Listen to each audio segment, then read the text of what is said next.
Assalamu alaikum. Faiza Nadeem here with yet another grammar lesson. और आज का हमारा लेक्चर है prepositions. Prepositions क्या हैं? Preposition position words हैं. वो position बताती हैं किसी भी नाउन की, किसी भी pronouns की. मैंने आपसे पूछा ही नहीं आप कैसे हैं सारे. I hope all of you are doing fine. ठीक है, अब जब हमने एक दूसरे का हाल पूछ लिया है तो चलते हैं बोर्ड की तरफ.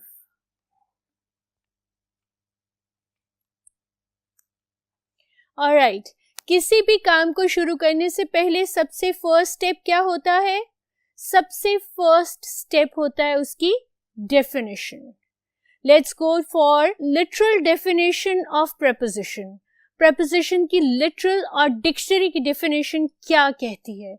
डिक्शनरी की डेफिनेशन कहती है कि इट इज अ वर्ड और phrase that connects a noun और a pronoun to a verb और adjective in a sentence. Preposition वो एक लफ्ज है या ग्रुप ऑफ अल्फाज हैं जो किसी भी नाउन को या प्रोनाउन को उसके वर्ब या एडजेक्टिव से कनेक्ट करते हैं. लेकिन हम अपनी लेमैन इंग्लिश में क्या कहते हैं? per preposition words, right? अब मैं अब इसको फर्दर एग्जाम्पल से समझाती हूँ. क्या? There is a cow in the field. यहाँ पोजिशन क्या है? in. जो नाउन को नाउन से कनेक्ट कर रहा है. काउ नाउन है, काउ आपका नाउन है, फील्ड आपकी नाउन है. इस प्रेपोजिशन ने काउ को और फील्ड को कनेक्ट किया. ठीक है, तो ये वर्ड आपका बना preposition. Likewise, he is fond of T. Fond का मतलब क्या होता है? शौक. वो शौक से पीता है. क्या पीता है? चाय. तो ये आपका नाउन हुआ, ये आपका एडजेक्टिव हुआ. किस चीज का शौक है उसको? उसको चाय पीने का शौक है. He is fond of drinking tea. और प्रेपोजिशन क्या हो गई? ऑफ. इसी तरह से the cat jumped off the chair. Noun क्या है आपका इसमें? बिल्कुल इसमें कैट नाउन है, लेकिन इसमें चेयर भी तो नाउन है ना. चेयर. अब कैट तो इधर हो गया आपका सब्जेक्ट. ठीक है, चेयर वो ऑब्जेक्ट है जिसपे ये सब्जेक्ट काम कर रहा है. ठीक है, और क्या काम कर रहा है? वो जंप लगा रहा है. ठीक है, तो जो आपका इस ऑब्जेक्ट नाउन को इस वर्ब के साथ जिस वर्ड ने कनेक्ट किया है वो है आपकी prepositions. ठीक है, I will not go into details के what are preposition in, on, over, under, off, through, across, and so on and so forth. There are lot of prepositions. बहुत सारी prepositions हैं. KG से करते आ रहे हैं हम. The ball is on the table, the ball is under the table, the ball is inside the table. ठीक है, इस ग्रेड में आके, ग्रेड 10th में आके हमने आपको क्या करेक्ट कराना है? हमने आपको वो एरर्स करेक्ट करानी है जो आप अपने prepositional यूजेज में करते हैं, ताकि हमारे अच्छे से मार्क्स आए. ठीक है, so next I will discuss the common errors that you do while using the prepositions. वो आम गलतियां जो आप प्रेपोजिशन यूजेज में करते हैं, जिनकी वजह से आपका ग्रेड अपग्रेड हो जाता है या डाउनग्रेड हो जाता है. Let's move on to the next board. जो जनरल प्रेपोजिशंस हम यूज करते हैं ना बेटा, वो यही करते हैं एट, इन और ऑन. तो मैं आपसे सिर्फ इन जनरल प्रेपोजिशंस को ही डिस्कस करूंगी. एट, इन और ऑन, जिसमें आप सबसे ज़्यादा गलतियां करते हैं। आप अपने पेपर में जिस वक्त आंसर्स लिख रहे होते हैं, जिस वक्त सेंटेंस कंस्ट्रक्ट कर रहे होते हैं, तो सबसे ज़्यादा आप इन प्रेपोजिशंस के यूजेज में गलतियां करते हैं। यहाँ पे मैंने एक टेबल बनाया है जिसमें कॉमन जो वर्ड्स होते हैं, कॉमन जो नाउन्स यूज होते हैं, मैंने वो लिखे हैं ताकि मैं आपको ये क्लैरिफाई कर दूं कि आप क्या गलती करते हो और आपने अब क्या नहीं करना। ठीक है, सबसे पहले आप लिखेंगे एट, टेबल। ठीक है, सबसे पहले आपका टेबल आएगा। ठीक है, अब table, you are either sitting on a table और you are at a table. ठीक है, at का मतलब होता है at one side. You're never inside the table unless and until you're drilling a hole. ठीक है, I had drilled a hole in the table unless and until I have nailed the nail inside the table. ठीक है, generally आप in the table नहीं होते। ठीक है, on the table होते हैं। You go to a restaurant, you sit on a table and you ask for the menu or you give orders for the food. ठीक है, तो आप टेबल के साथ या on यूज करते हैं या टेबल के साथ at यूज करते हैं। आप टेबल के अंदर कभी नहीं जाते। You are never inside the table. Likewise, you are either on the door or you are at the door. ठीक है, you are never inside the door. Door के अंदर आप कभी एंटर नहीं होते। I'm standing at your doorstep. ठीक है, as soon as I will be on the door, I'll ring the bell. दो सेंटेंसेस आपको समझ आए हैं। You're never in the door. Unless and until of course आप एक सुराख कर दें, आप हल्क बन जाए, मुक्का मार के सुराख कर दें और फिर इन द डोर आप गुजर जाएं, which is not possible in the normal world. ठीक है, तो you are either on the door or you are at the door. Next, fridge. Where are the fridge magnets? They are on the fridge. ठीक है, where do you keep your food? You keep it in the fridge. Magnets are on the fridge. You keep your stuff in the fridge. Mom, I need the cake. Beta, it's in the fridge. Go and take it. ठीक है, Amma, where were you? I couldn't find you. I left a note on the fridge. Memo holders होते हैं ना, fridge magnets, उनके ऊपर मामा अक्सर notes लिख के चली जाती है, आई एम गोइंग अवे। तो it's either on the fridge और in the fridge, at the fridge नहीं होता कभी भी। इसी तरह you are on a street और you are in a street, you are never at the street. ये गलती कभी नहीं कीजिएगा, you are never at the street. If somebody says I am on the street, उसका ये मतलब होता है कि वो स्ट्रीट के साइड में जो पेवमेंट है उसके ऊपर वॉक कर रहा है। ठीक है, and if somebody says I am in the street, इसका ये मतलब है कि वो स्ट्रीट के सेंटर में वॉक कर रहा है, which is very dangerous mind you because of the traffic. ठीक है, सो ऑन द स्ट्रीट का मतलब होता है सड़क की साइड में जो फुटपाथ है, जो पेवमेंट है, आप उसके ऊपर वॉक कर रहे हैं, so you are on the street. और इन द स्ट्रीट का मतलब है कि somehow, somewhere you are either crossing the street, और आप पागल हो गए और आपका दिल कर रहा है कि आज आपका एक्सीडेंट हो जाए, तो आप स्ट्रीट के बीच में से जा रहे हैं। You are never at the street. ठीक है, होटल, अच्छा आप इधर होटल के इन होते हैं और आप होटल के एट होते हैं, आप होटल के ऑन कभी नहीं होते। ऑन का क्या मतलब होता है? This is my board marker, this board marker is on the top of this board marker, उसके ऊपर है। तो होटल इज अ बिल्डिंग, एक कमरा, एक स्क्वायर सी चीज, आप उसके ऑन कभी नहीं हो सकते. Where are you? I'm calling you and I'm asking you, hello friend, where are you? And you're saying that I am at the hotel and I'm checking in. I'll go in the hotel and book a room. ठीक है, आप कभी भी hotel के on नहीं होते, आप इधर उसके पास होते हैं, यू आर एट इट और यू आर इनसाइड. इसी तरह रूम, कभी भी आप रूम के एट नहीं हो सकते, उसके साइड में नहीं हो सकते, ऑन उसकी टॉप पे नहीं हो सकते. You are always and always in your room.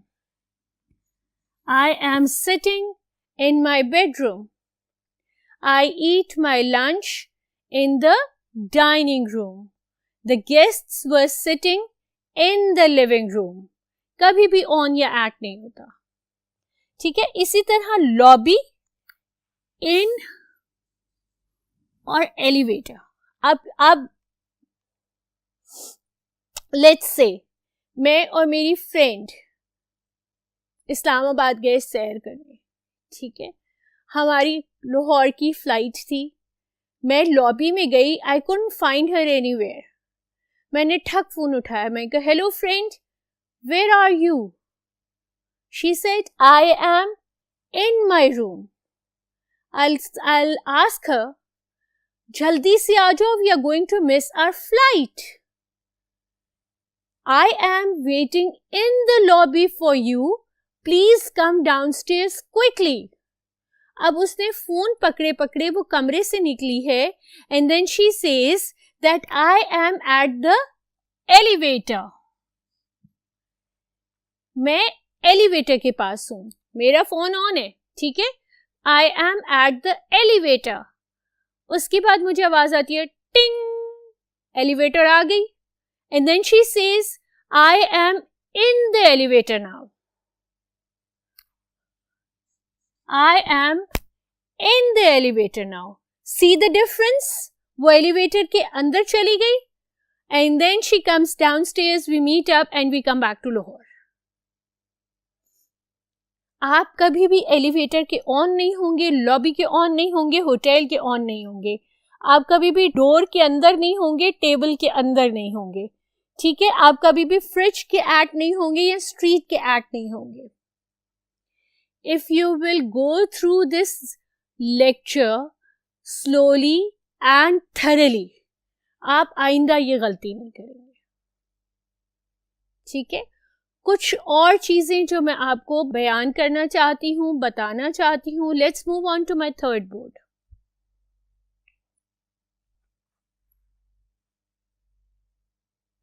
Alright, मैंने फिर at, in और on के साथ कुछ एग्जाम्पल्स बोर्ड पे लिखी हैं. मैंने ये एग्जाम्पल्स क्यों लिखी हैं? ताकि जो आपकी गलतियों की गुंजाइश है वो कम हो जाए. मैंने ये क्यों लिखी हैं? ताकि आपकी मिस्टेक्स कम हो और आपके मार्क्स ज्यादा आए. जैसे you are always at home, at school, at work, at college, at a party, at university. Right? आप कभी भी in the party, in school, in work नहीं होते. You are always at there. Likewise you are either in the sea. ठीक है, आप on the sea नहीं हो सकते. Obviously even if you are swimming, you are inside the sea. ठीक है, either you are boating, then the boat is on the sea, you are in the boat. ठीक है, ऑन द काउच, आप कभी भी इनसाइड द काउच नहीं हो सकते. In the sky, on the floor, in my backyard. I have grown a lot of vegetables in my backyard. On the radio. अब ये जो हैं ये बड़ी इंपॉर्टेंट है.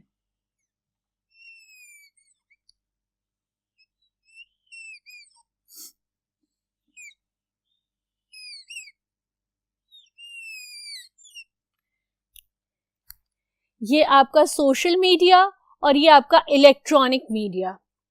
इनके साथ जो आप प्रेपोजिशंस यूज करते हैं, be very very careful about them. क्यों? You hear the news on the radio. Radio पे जो आपको इलेक्ट्रॉनिक मीडिया है आप उसको सुनते हैं ऑन द रेडियो. इसी तरह से you watch a programme on TV. TV के ऊपर प्रोग्राम देखते हैं आप. It's on TV. You google something in computers.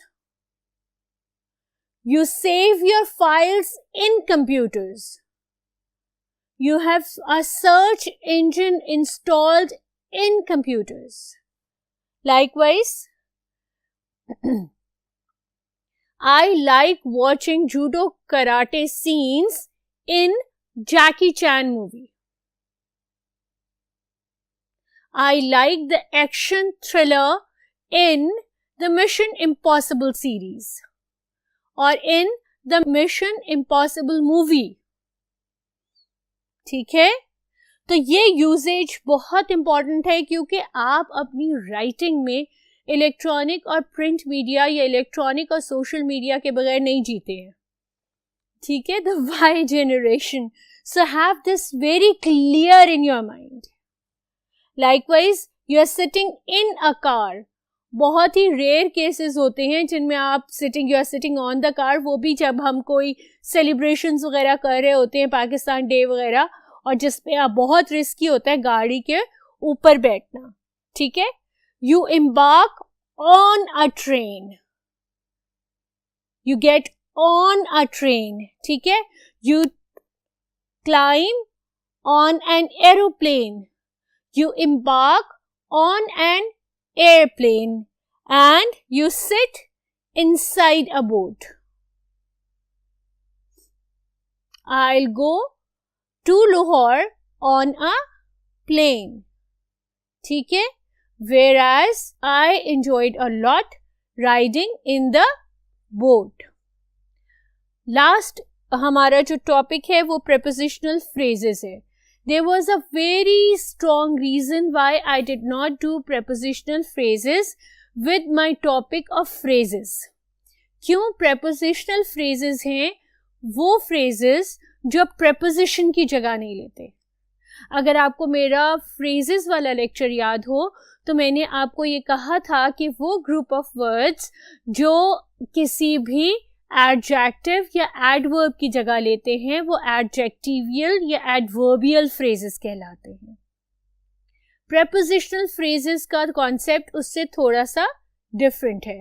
Phrases क्या होते हैं? फ्रेजेस वो ग्रुप ऑफ वर्ड्स होते हैं जिनकी सब्जेक्ट और वर्ब अग्रीमेंट नहीं होती. ठीक है, prepositional phrases start as a preposition. They are followed by the object of the preposition and they do not work as a preposition. ठीक है, the boy in the blue shirt in is a preposition, we all know that. ठीक है, तो ये जो phrase है in the blue shirt ये actually adjective की जगह ले रहा है. ठीक है, it's actually being used as an adjective. लेकिन वो इस बॉय को एक्सप्लेन कर रहा है, कौन सा लड़का जिसने ब्लू शर्ट पहनी हुई है. ठीक है, तो चूंकि because it's starting with the preposition it's a prepositional phrase as well. Next is my friend. Okay, the book under the table was lost. वो बुक जो टेबल के नीचे पड़ी हुई थी, ठीक है, ये आपकी प्रेपोजिशन है, वो गुम हो गई. यहां पर एडवर्बियल फ्रेज की एडवर्ब की जगह ये ले रहा है. यहां पर ये एडवर्ब की जगह ले रहा है. कौन सी बुक गुम हुई है? जो टेबल के अंदर पड़ी हुई थी. इसी तरह she will meet me after the class. When will she meet me? After the class. When क्या डिस्क्राइब करता है?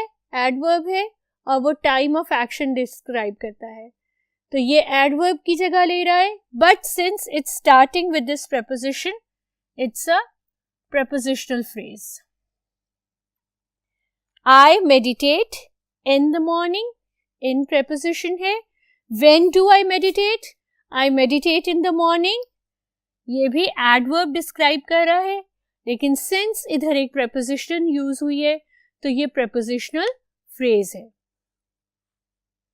I hope कि आपको ये समझ आ गई होगी. ठीक है, prepositional phrase preposition से start होता है, object of the preposition होता है blue shirt, friend, ठीक है, under the table, lost, after the class, she, and in the morning, meditation. Right? Clear? जल्दी से क्विक रिकैप करते हैं. आज हमने क्या किया? आज हमने की prepositions. पेपर में जो कॉमन एरर्स हम करते हैं अपनी राइटिंग में रिगार्डिंग prepositions, फिर हमने prepositional phrases टच किए. आई होप कि आपको आज का लेक्चर समझ आ गया होगा और I wish you the best. Have a good day, enjoy कीजिएगा और इंशाल्लाह मिलेंगे नेक्स्ट लेक्चर पे. Thank you.